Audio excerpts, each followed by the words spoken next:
Pengertian. Tata teknik pentas adalah cara bagaimana membuat, menyusun pentas atau tempat pertunjukan, cara menata panggung atau tempat pertunjukan. Jadi, tata teknis pentas adalah cara menata panggung untuk sebuah pertunjukan seorang yang melakukan tata teknik. Teknik pentas atau penataan sebuah panggung disebut sebagai seorang kreator. Sebelum melakukan sebuah penataan, alangkah lebih tepatnya bila seorang kreator mempunyai konsep untuk melandasi penataan yang akan dilakukan pada sebuah pertunjukan, di mana konsep merupakan sebuah kompas yang mampu memberikan suatu petunjuk dan gambaran bagi seorang penata panggung. Fungsi tata pentas yaitu sebagai berikut: 1. Sebagai tempat para lakon dalam memainkan pertunjukan seni. Kedua, sebagai tempat untuk para lakon maupun ofisial dalam mempersiapkan setiap sesi dalam pertunjukan seni. Ketiga, lokatif, yaitu sebagai tempat untuk memberikan ruang gerak yang leluasa kepada para lakon atau para pemain dalam melakukan pertunjukan seni. Tata panggung harus disesuaikan dengan kebutuhan dan gerak-gerik lakon yang harus diatur atau ditata dengan sebaik-baiknya. Keempat, ekspresif, yaitu sebagai tempat untuk mengatur dekorasi panggung atau pentas atau background sesuai dengan pertunjukan seni yang akan diadakan atau untuk memperkuat, memberi penjelasan, dan menggambarkan keadaan sekitar serta menciptakan suasana sesuai dengan gerak laku pertunjukan seni tersebut. Kelima, untuk tempat mengatur tata pencahayaan, sound system, dan ornamen-ornamen atau alat-alat lain yang dibutuhkan dalam pertunjukan seni sehingga dapat dimengerti dan menarik dilihat penonton meskipun dari jarak jauh. Ruang lingkup tata teknik pentas. Ruang lingkupnya ada 7. Yang pertama, yaitu komposisi. Komposisi adalah penyusunan gerak penari yang meliputi pola lantai dan level yang digunakan di atas pentas. Pengertian dari pola lantai adalah garis yang digunakan penari pada saat melakukan gerak tari. Sedangkan pengertian level adalah tinggi rendahnya gerak tari yang dilakukan oleh penari. Yang kedua adalah panggung. Panggung adalah tempat berlangsungnya sebuah pertunjukan di mana terjadinya interaksi antara penari dan penonton. Suatu pertunjukan apapun bentuknya selalu memerlukan tempat atau ruangan guna menyelenggarakan pertunjukan itu sendiri.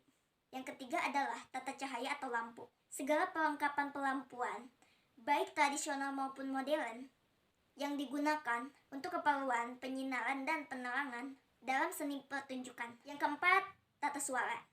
Suatu kesatuan bunyi-bunyian beserta sarananya, baik yang dipergunakan dalam suatu pertunjukan seni. Dalam tari, tata suara ini berkaitan dengan musik iringan tarinya. Musik iringan tari dibagi menjadi 2, yaitu musik internal dan musik eksternal. Musik internal adalah musik atau iringan tari yang ditimbulkan atau bersumber dari penari itu sendiri. Contohnya bertepuk tangan, bersiul, bernyanyi, dan hentakan kaki. Musik eksternal adalah musik yang ditimbulkan atau bersumber dari alat instrumen yang dilakukan oleh orang lain. Contohnya suara-suara, instrumen gamelan, orkestra musik, dan lain sebagainya. Selanjutnya adalah dekor. Dekor adalah tata ruang atau menghias ruangan agar kelihatan indah. Fungsi dekorasi memperjelas tempat dalam suatu pertunjukan tari. Selanjutnya adalah tata rias. Cara atau usaha seseorang untuk mempercantik diri khususnya pada bagian muka atau wajah. Pada seni pertunjukan, tata rias diperlukan untuk menggambarkan watak di atas pentas. Tata rias ada 2, yaitu tata rias kolektif dan tata rias karakter. Fungsi tata rias yang pertama adalah untuk menyempurnakan penampilan wajah. Yang kedua, menunjukkan perwatakan atau karakter penari. Yang ketiga, memberi efek gerak pada ekspresi wajah penari. Yang keempat, memperjelas garis-garis wajah penari. Yang kelima, untuk memberi nilai tambah keindahan pada karya tari. Dengan tata rias yang baik, tentunya akan menambah keindahan karya tari yang akan ditampilkan. Anda dapat membayangkan apa jadinya jika sebuah tarian disajikan pada didukung dengan tata rias, kan? Pasti sangat membosankan. Yang terakhir, tata busana. Tata busana adalah seni menatak segala pakaian yang dikenakan oleh para penari untuk mempertunjukkan karya tari. Fungsi dari tata busana adalah untuk memperjelas tema tari, membantu menghidupkan karakter dan peran penari, membantu mengekspresikan penari dalam melakukan gerak tari, dan yang terakhir, memberi nilai tambah dalam segi estetika dan etika.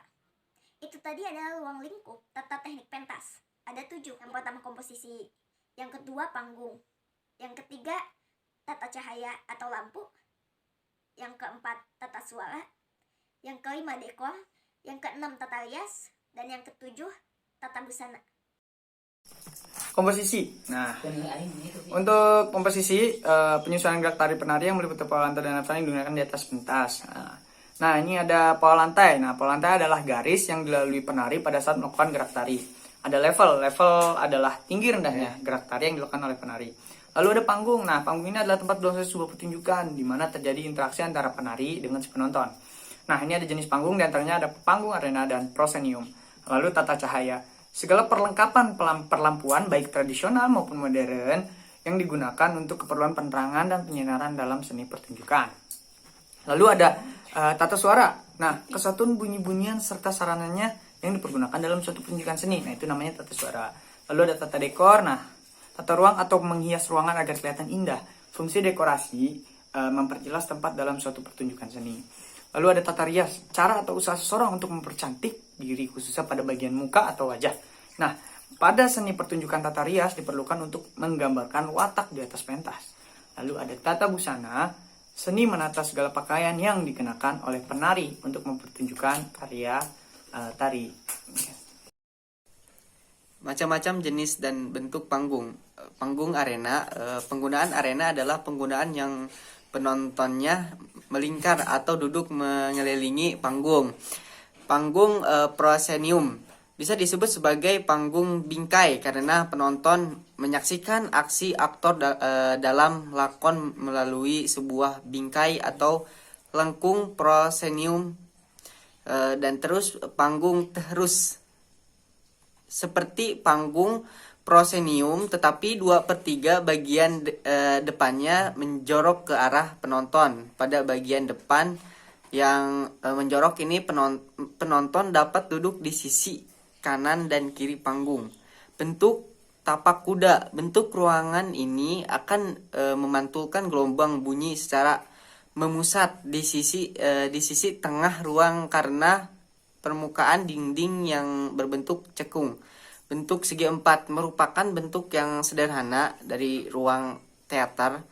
Perletakan panggung pertunjukan berada di salah satu sisi dan ruang penonton berada di sisi yang lain. Bentuk kipas atau melingkar menjadikan ruangan penonton melingkar panggung pertunjukan. Auditorium.